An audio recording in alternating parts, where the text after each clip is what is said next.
All right, we're back on it. In that last episode, we did a lot of rust repair, a lot of metal replacement, getting things ready for body work and that type of stuff. The first thing I want to do starting today is going to do some internal frame coating with some primer, and we're going to hit sections like back here on this back side. I want to get this channel filled with some rust encapsulator.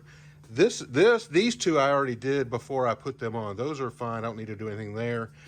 This is an old original. This one needs to have some internal frame coating, as well as all four of these sections right here. We're going to get, I've got a nozzle that I used when I did my frame, and I'm just going to put some rust encapsulator on that nozzle, and then we're going to spray into those sections. All right, here's this internal frame coating nozzle that I got from Eastwood. I ended up using this for the frame, and I cleaned it out with brake cleaner so that we could reuse it again. I thought I might try and use it again, so we've added it to this thing of rust encapsulator, and we're going to try and just start doing these internal steps.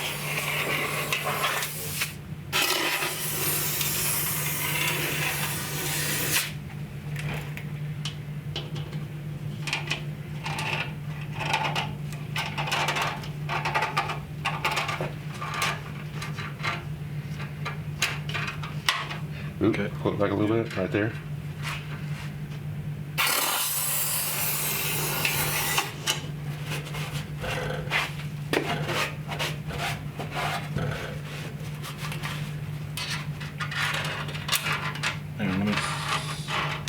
Right there, okay. That's it.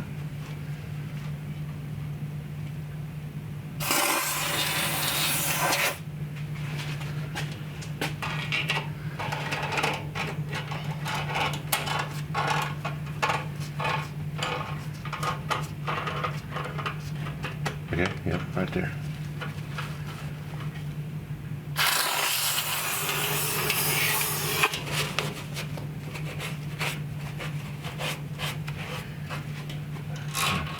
Let me see where. All right.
All right, the next thing that I'm going to do is I'm going to apply seam sealer to all the joints where two pieces of large metal came together and would have access to get that moisture inside the vehicle. I do have two different versions.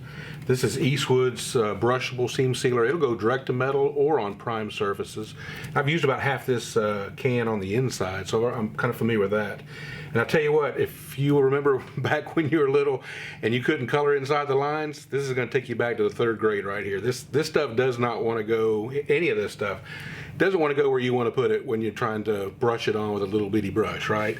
So I got this, but because it's also hard, I usually put this on a sheet of paper or something and then dip it off of that with my paintbrush, and it's just not easy to do.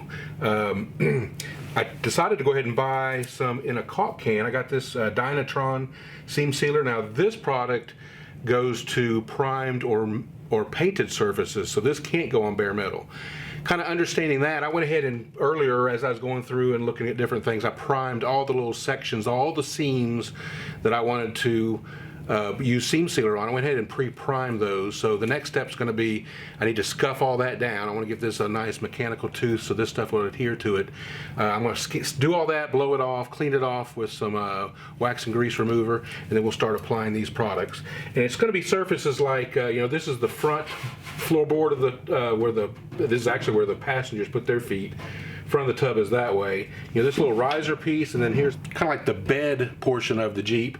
And there's a seam between this riser and this piece, so that's a prime place for some seam sealer, as well as this little gap between the riser and this front floor pan. There's a place right here. In fact, there's actually a wide spot right in there. It'd be nice to put some there. I'm kind of debating. I put a little bit on here just as a test. But I'm not sure these channels actually need it, because there's so many holes in these channels. It's going to get water and moisture in there, and I think we want that to wick away. So I'm still on the fence whether or not to seam seal these. I think once I get done, if I got a little more time or I decide to do it, I'll go down both. There's 4 of them, top, 2 middles, and a bottom here. And both, I need to do both sides. But again, they got so many holes in it, I don't know if that's going to be applicable. So first thing I'm going to do right now is I'm going to go through and just sand everything down with a Scotch-Brite. And then we'll start applying this, and I'm probably going to go to the extra effort to put down some tape lines, and that way I can brush a little bit faster. I think it goes faster with some tape. And then here's some red Scotch-Brite. I'm going to buff up all those places that I primed. All right, I got all those areas sanded down and now taped off, and so now we're ready to spread some sealer. That did take about 2 hours, but I think it's well worth it. I think it's going to actually make this next job easier and a little more enjoyable. Let's get some seam sealer out. All right, so here's a little paint board, and I got a little bit of this stuff on here. Now this stuff kicks once it hits air, so you got to put it on quick. This will probably last maybe 10 minutes, and then it's kind of done. So you got to put it on quick.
All right, so let's lay down some seam sealer with this caulk tube. It seems to be working really well. It helps really disperse it, and then I just use my finger to spread it. But the only drawback, it makes it quick.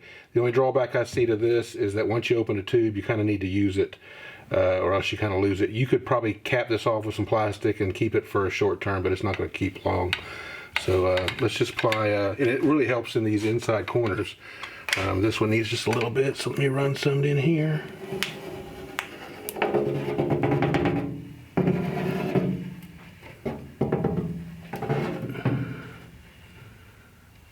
I'll do that, and then just come back with my finger.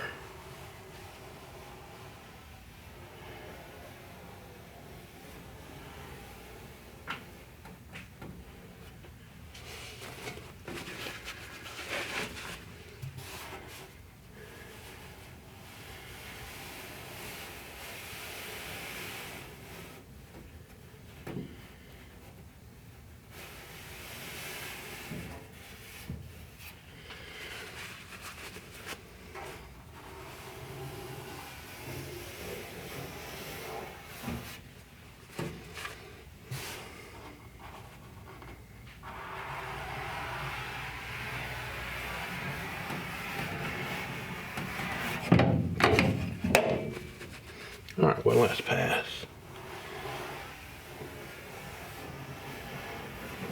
All right, that puts a nice fillet of seam sealer in that corner. That's going to protect that pretty well. One thing I haven't thought about is actually using an old painter's trick. When they put caulk down, they'll put the bead of caulk down and then actually put water on their finger and put it, and that way it just absolutely does not stick to your finger. I may try that in a little bit as well. But anyway, I'm going to do some of the inside corners like this and try and get some more of this stuff done.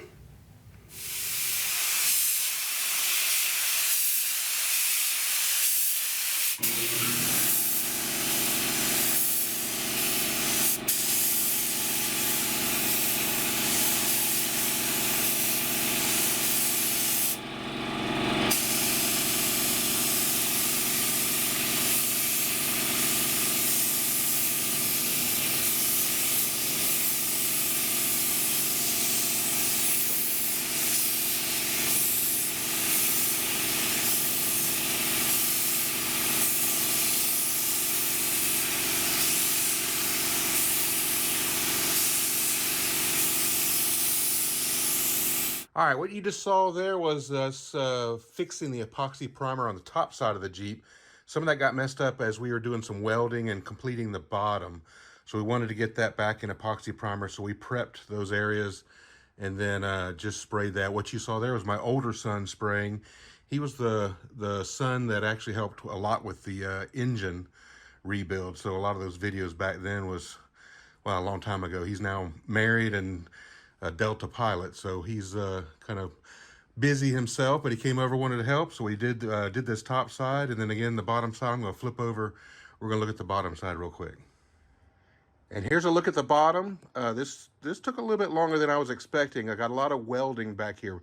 Sections replaced, little small pinholes and old screw holes that aren't going to be used anymore, all those filled in, and that's what caused us to have to re-epoxy primer the top. But you know, this is all done. All the patches are in place, fiberglass filler on top of any welded joints, and then finally we got in and did a seam sealer on all the joints that would allow water to wick in there, just stay in and create all the additional rot. So now that this is done, I'm ready for the next step, which will be painting. And what I got to do is I'm going to wait for 2 consecutive days where I could dedicate to this, or I can epoxy prime on day 1, let that sit overnight, and then day 2 come in with the Raptor liner and get it Raptor lined. So that will be actually the next video. I'll be covering that portion of it, and then after that, this tub kind of gets put away for a little while, and I'm going to get out the frame and start putting suspension and start building this thing back. So really looking forward to that, and hope if this type of content you like, you decide to follow along. Please hit the like button. It helps the algorithms. Hope you're having a great day, and we'll see you next time. Jack it up.